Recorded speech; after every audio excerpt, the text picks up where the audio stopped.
Hey everyone, welcome back to my channel. Today I'm going to be showing you how I toddler-proof, baby-proof, child-proofed my kitchen.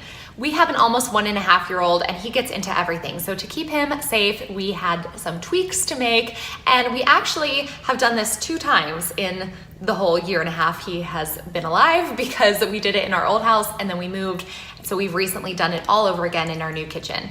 The goal, of course, with baby proofing is to make sure that they can't get into anything that could cause them harm or keep things out of reach, and also have a way to preoccupy them so that when you are busy in the kitchen, they are distracted. So the first thing we did was switch out all of our outlets and lock everything. So we have tamper-proof outlets that he can't get into and hurt himself with, and in my opinion, they look even better than using the little plastic plug-ins. And then we locked all of the cabinets. Now, in our old house, we used the magnetic ones where you have a little skeleton key that you just hold up to the cabinet door and then you can open it. But you have to line them up just right. And every time you have to access a cabinet, you're gonna have to have a key. And I found that to be a little bit annoying. So when we moved in here, we just used these kind of locks instead.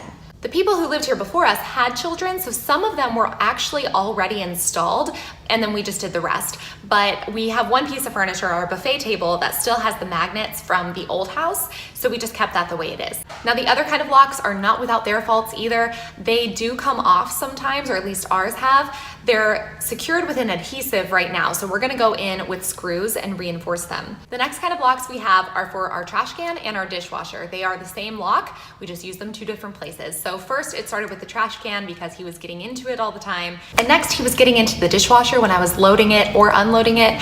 And then he just learned how to open it himself, like mid-cycle, and we can't have him crawling into a dishwasher, so we installed the same lock as we have on the trash can. The last kind of lock we have are on our doors, so we have them so that he can't open doors and get into the laundry room, and then also we need to put one on our pantry door. But the good news is there really isn't anything in the pantry that could harm him, and if there is anything, it is up high on a shelf that he can't reach, which leads me to my next point, which is how I reorganized our more hazardous materials. Now, most of our cleaning supplies were kept under the kitchen sink, but we were running into a few problems. The first is that I have to access them all the time.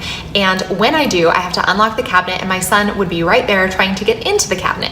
And we needed to make sure that just in case the locks ever fail, which they have before because we still have to reinforce them, but even after we do that, just in case they fail, and because I don't want to go back to the magnet locks there, we wanted to move them. So we took everything out of the sink and I grouped them into categories based on how often I use the products. So I have the things that I use daily, the things that I use throughout the week, maybe not even every week, and then the stuff I rarely use. So the stuff that I use daily, I wrote everything down on Post-its along the way just to keep organized, and I took the daily things and I put them up in a cabinet by the sink.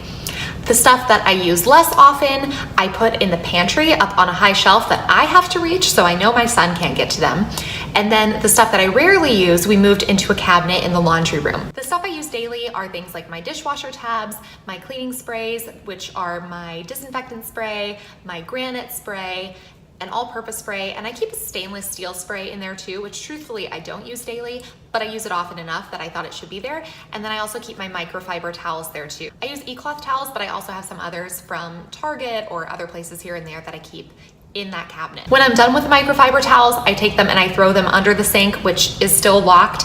And then whenever I need to do laundry, I will go and get those. I have a video that I'm gonna link below, and it was how I organized my sink, and it was in my old house, but it has a lot of good tips if you are looking to organize under your sink.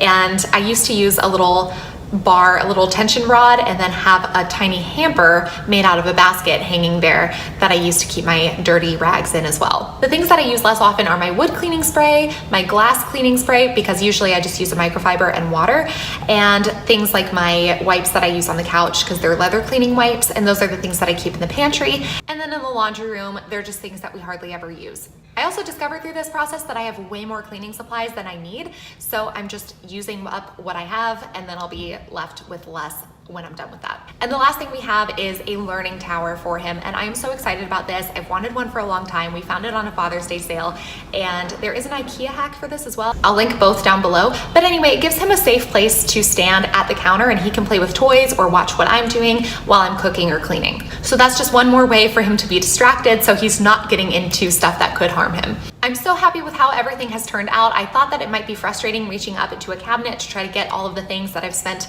a lifetime reaching under the sink to get because old habits die hard, but really it is very relieving to know that he can't get into it and that I don't have to mess with a baby lock up there. So that's it for my tips and hacks on how to baby-proof, toddler-proof, or child-proof your kitchen. I hope that you enjoyed the video and found it helpful. If you did, please give it a thumbs up so more people find it. And I would love to know your tips and tricks down in the comments below. If you like videos about cleaning, organization, parenthood, travel, and how-tos, I'd love if you stick around. You can hit that red subscribe button and then you won't miss out on new videos as they're posted. My son is up from his nap now, so I'm gonna go get him and I will see you in the next video. Bye.